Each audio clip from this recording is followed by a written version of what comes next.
This episode is brought to you by Dark Nemesis Infinite Quest. Pre-register now for the game's release by clicking the link in the description so all players can win the in-game rewards. Welcome back to Inside Games, the only gaming news channel brave enough to not sue Activision Blizzard. Are you suing Activision Blizzard, Charlotte? I'm not yet. You may have noticed a notable absence this week. Dear Lawrence Sonntag, Sir Lar himself is on a mission overseas where he's incredibly sick. So we hope that he is resting and getting medicine or baguettes, whatever it is they have there. Anyway, this flurry of money fights, of course, comes downstream of the company's pending acquisition by Microsoft. Big news. Announced on January 18th and expected to close in Microsoft's fiscal 2023. Activision Blizzard shareholder Kyle Watson was first out of the lawsuit gate on February 24th, filing a suit in the Central District of California claiming that Activision Blizzard's proposed acquisition plan in a recent SEC filing is, quote, unfair for a number of reasons. For starters, this suit points out that the Activision board didn't create a, quote, independent committee composed of disinterested directors to run the sales process. Disinterested directors? What is this, a Marvel movie? It also claims that the SEC filing is materially deficient, which deprives Watson of the information needed, quote, to make an intelligent, informed, and rational decision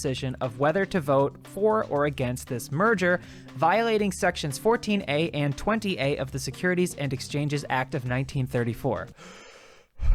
Those are really some of our favorite sections of the Securities and Exchanges Act of 1934. Activision Blizzard, how could you? The lawsuit accuses the board of seeking, quote, significant and immediate benefits for themselves and senior management, referencing the, quote, golden parachute of payout money that executives like CEO Bobby Kotick will receive if they depart the company for any reason. Naturally, Watson is seeking recessory damages. I don't even know what that means, because why should only senior executives get bonus paydays? Well, I've never even seen that word, recessory. Shareholder Shiva Stein filed a similar lawsuit also on February 24th, though this time in the Southern District of New York.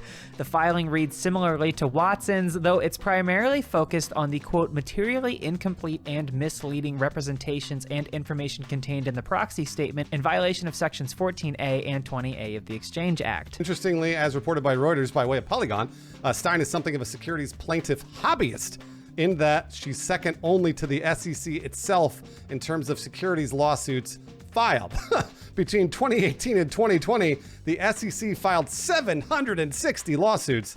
Stein filed 124 of those, with the Commodity Futures Trading Commission coming in third at 85 cases. Wow, good for her. I mean, we've all got our hobbies. Some of us run incredibly brave gaming channels, and others file just a shitload of securities lawsuits. Since February 24th, Polygon reports that 4 more stockholders have filed lawsuits accusing Activision Blizzard of violating the Securities and Exchange Act, bringing the total count to 6. And the total count by state is 2 in California, 1 in Pennsylvania, and 3 in New York. Sorry if your state did not make the list, but it's only a matter of time. And now, a message from our sponsor. That's right, we are sponsored by something that only Lawrence and I have ever dreamed of. A multiverse MMORPG on mobile. Dark Nemesis Infinite Quest. You can see right here, this is real live footage of Lawrence and I flying through the air, shooting laser beams, and dropping fire as beautiful women. That's correct. That is live footage. Dark Nemesis is a great mobile gaming experience, allowing players to play anytime, anywhere, and win thrilling battles within minutes. It's got an immersive battle experience with epic 3D visuals, beautiful graphics, and background music. You can play with your friends and other players in PvP modes like Battle Royale, 1v1, and guild battles. And of course, like I said before, as you saw Lawrence and I do, you can utilize special spirit mechanics, wing designs, and unique companions throughout your journey, such as when I pet this dog right here. So if you want to be like Lawrence and I, those powerful sorcerers flying through the air, pre-register now for the game's release by clicking the link in the description so all players can win the in-game rewards in Dark Nemesis Infinite Quest. We know it's a truly sad day when shareholders of massive corporations might not get their adequate payday, but fear not, because a select group of shareholders have the opposite problem. The Wall Street Journal, later covered by Games Industry, reports that 3 Activision Blizzard investors linked with our favorite CEO Bobby Kotick are under investigation by the U.S. Justice Department for insider trading based on a suspiciously large purchase of Activision Blizzard stock. Hey, right before that acquisition, when Microsoft bought them. That's kind of weird. Barry Diller, David Geffen, and Alexander von Furstenberg. These three collectively purchased 4.12 million Activision Blizzard shares on January 14th for $108 million, just 4 days before Microsoft announced their acquisition plans. That's a big purchase, dropping $100 million like that. Is that normal? The lucky timing means the three investors would enjoy an as yet unrealized profit of about $60 million, which isn't too bad for listening to what a little bird may or may not have told you during a golf game. Diller shrugged off the coincidental timing as, quote, simply a lucky bet in a statement to the Wall Street Journal, claiming that they acted on no information of any kind from anyone, and that whoopsieing into $60 million is just one of those coincidences. Well, you know what? Who among us hasn't tripped over $60 million on the way to the fridge? It happens to everybody. One thing Activision Blizzard doesn't have to worry about tripping over, though, female executives. The company is again in violation of a California law requiring the company to have at least 3 women on its board of directors by the end of 2021. The company currently has 2, meaning it has violated this requirement for every year that the requirement existed, starting in 2019. Oh, and during Women's Month? Come on. The reason it couldn't find any qualified women to join the board? Well, it was the Microsoft acquisition, of course. In the statement, Activision Blizzard points to the fact that they retained a search firm and interviewed potential directors in 2021, but since, quote, the company's current directors would cease to continue to serve on our board of directors upon consummation of our proposed transaction with Microsoft, we were unable to conclude the process in 2021. So they're just straight up saying that since the board is going to bail with giant sacks of cash once they get acquired, you know what? Why would they be bothered to hire a woman? It's not currently known what penalty Activision Blizzard will face for repeatedly violating this law, if any. The state of California could sue, of course, but then again, they already are over Activision's systemic mistreatment of women. It's possible that between the already existing lawsuits related to this issue and, like Activision Blizzard themselves said, the board's makeup will change in the near future, that nobody really deems this entire thing worth pursuing legally. This isn't the first time Activision Blizzard wasn't able to retain female leadership, shocker, even for appearance's sake. After Blizzard Entertainment's multiple sexual discrimination lawsuits went public, former studio lead J. Allen Brack stepped down, replaced with co-leads Jen O'Neill and Mike Ibarra. Just 3 months later, Jen O'Neill resigned from the role. According to an IGN report, O'Neill was still being paid less than her male counterpart for the exact same role, with Activision Blizzard only offering her equal compensation after she quit. Just to recap, after lawsuits from both federal and state institutions over the company's discrimination of women, the best they could do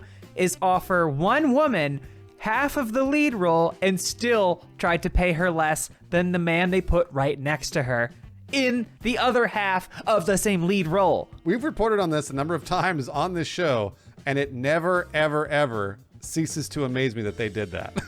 Like every time. Believe it or not, there's at least one recent Activision Blizzard news development that isn't horribly sexist or groan-worthy. Yes, it's true. On March 4th, Activision Blizzard President and COO Daniel Alegre posted an open letter regarding the ongoing war in Ukraine. In the letter, Alegre announces that Activision Blizzard will match employee donations 2-to-1 for charitable organizations providing immediate relief in the region. Additionally, the matching limit will increase from $1,000 to $10,000. Alegre notes that this matching policy has already resulted in $300,000 raised for humanitarian aid. The Post also announces that Activision Blizzard will join a growing list of game companies including Epic Games, Microsoft, Electronic Arts, and CD Projekt Red in suspending game sales in Russia while this conflict continues. All told, though, between investor lawsuits and executive changeovers, this seems to be just the beginning of the volatility Activision Blizzard will face in the year ahead. Yeah, it's easy to see Microsoft's pending acquisition of Activision Blizzard as a reboot of sorts, but time will tell what talent remains. Yeah, so Charlotte, what do you think? Will Phil Spencer sweep in and fix the systemic sexism at the company?